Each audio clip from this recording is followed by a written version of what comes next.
12 मार्च 1993 दोपहर लगभग 1:28 Mumbai stock exchange की इमारत के बाहर अचानक एक भीषण विस्फोट हुआ। कुछ ही घंटों में शहर के अलग अलग हिस्सों में 12 धमाके हुए। 257 बेगुनाह लोग मारे गए और 700 से ज्यादा घायल हुए। हमारे देश की आर्थिक राजधानी खून और धुएं में डूब गई। ये कोई फिल्म का डायलॉग नहीं था, ये भारत पर संगठित अपराध का खुला हमला था। लेकिन सवाल था, आखिर मुंबई की गलियों से निकला एक लड़का इतना शक्तिशाली कैसे बन गया कि पूरा शहर उसके नाम से कांपने लगा? और क्या हमारे देश ने कभी उसका हिसाब बराबर किया? लेकिन इसे समझने के लिए हमें पीछे जाना होगा।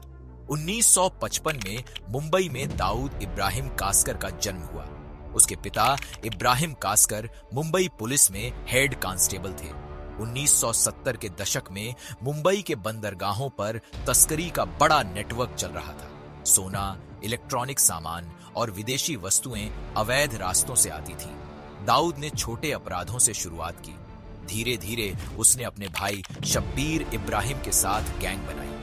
उस समय हाजी मस्तान और करीम लाला जैसे नाम अंडरवर्ल्ड पर प्रभाव रखते थे।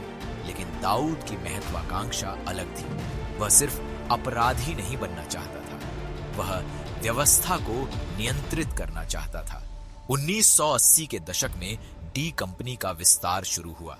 उगाही, हवाला, तस्करी और रियल एस्टेट पर दबाव बढ़ा। मुंबई के व्यापारी डर में जीने लगे।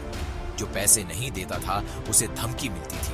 कई मामलों में हिंसा का सहारा लिया गया। दोस्तों, अपराध का सबसे खतरनाक रूप वह होता है जब डर सामान्य लगने लगे। यहीं से दाऊद का साम्राज्य मजबूत हुआ। भारतीय एजेंसियों के अनुसार बाद के वर्षों में उसकी गतिविधियों के पाकिस्तान में मौजूद होने के आरोप भी सामने आए। ये दावा भारत सरकार और विभिन्न जांच एजेंसियों ने किया। दाऊद ने सार्वजनिक रूप से कई आरोपों से इनकार किया, लेकिन खतरा अब केवल मुंबई तक सीमित नहीं था। फिर आया 12 मार्च 1993। केंद्रीय अन्वेषण ब्यूरो और अन्य जांच एजेंसियों के अनुसार सिलसिलेवार बम धमाकों की साजिश में डी कंपनी से जुड़े लोगों की भूमिका सामने आई।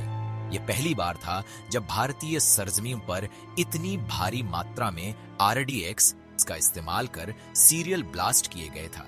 भारत ने पहले इतने बड़े पैमाने पर शहरी आतंकी हमला नहीं देखा था। हमारे सिस्टम के सामने कठिन चुनौती थी। सीमा पार तत्वों, संगठित अपराध और स्थानीय नेटवर्क के मेल ने स्थिति जटिल बना दी। आप सोचिए, जब दुश्मन दिखाई भी दे और छिपा भी रहे, तब लड़ाई कितनी कठिन होती है। लेकिन हमारे देश ने हार नहीं मानी। मुंबई पुलिस, CBI और अन्य एजेंसियों ने जांच तेज की। कई आरोपियों को गिरफ्तार किया गया। टाडा अदालत में लंबी सुनवाई चली। वर्षों लगे।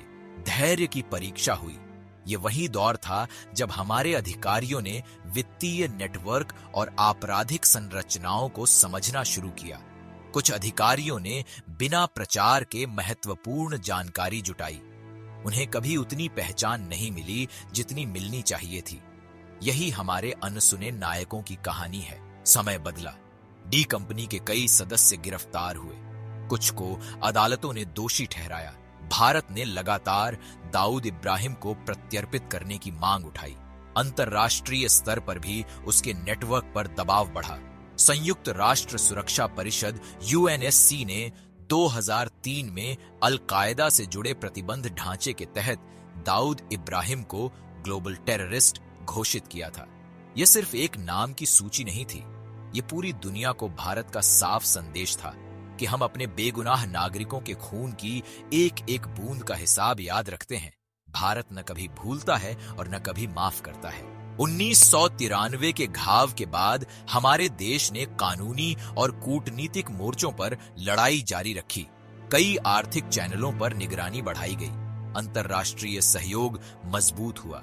यह बदला फिल्मों जैसा त्वरित नहीं था, यह संस्थाओं का धैर्य था। बूंद बूंद से घड़ा भरता है। दोस्तों, क्या आपने ध्यान दिया कि अक्सर सुर्खियां बड़े नाम ले जाते हैं, लेकिन फाइलों पर काम करने वाले अधिकारी गुमनाम रह जाते हैं? शायद असली देशभक्ति वही है, क्योंकि हमारे लिए यह सिर्फ इतिहास नहीं, एक चेतावनी है कि सतर्कता ही सुरक्षा की पहली शर्त है। दोस्तों, इसे कभी मत भूलिए। दोस्तों, न्याय कभी कभी धीमा चलता है, लेकिन हमारे देश की स्मृति लंबी होती है। दाऊद इब्राहिम की कहानी केवल एक अपराधी की कहानी नहीं है, यह उस व्यवस्था की चेतावनी है जो अपराध को बढ़ने देती है। यह हमारे उन अधिकारियों की कहानी भी है। लेकिन दोस्तों, कहानी यहीं खत्म नहीं होती। 1993 के धमाकों के बाद दाऊद का क्या हुआ? कैसे उसने कराची के सबसे पॉश इलाके में अपना नया ठिकाना बनाया? कैसे भारतीय एजेंसियों ने ऑपरेशन डोवाल और छोटा राजन के जरिए उसे उसी के घर में घेरने की कोशिश की? और सबसे बड़ा सवाल, क्या वाकई दाऊद आज भी जिंदा है या यह सिर्फ एक रहस्य है? यह सब हम जानेंगे इस कहानी के अगले हिस्से में। अगर आप इस पूरी दास्तान का पार्ट 2 देखना चाहते हैं तो अभी कमेंट बॉक्स में पार्ट 2 जरूर लिखें। अब सवाल आपसे है, क्या संगठित अपराध केवल अपराधियों की वजह से बढ़ता है या सिस्टम की कमजोरियां भी जिम्मेदार होती हैं? अगर आप ऐसी सच्ची कहानियां देखना चाहते हैं तो वीडियो को लाइक करें, चैनल को सब्सक्राइब करें और अपने विचार कमेंट में लिखें। जय हिंद।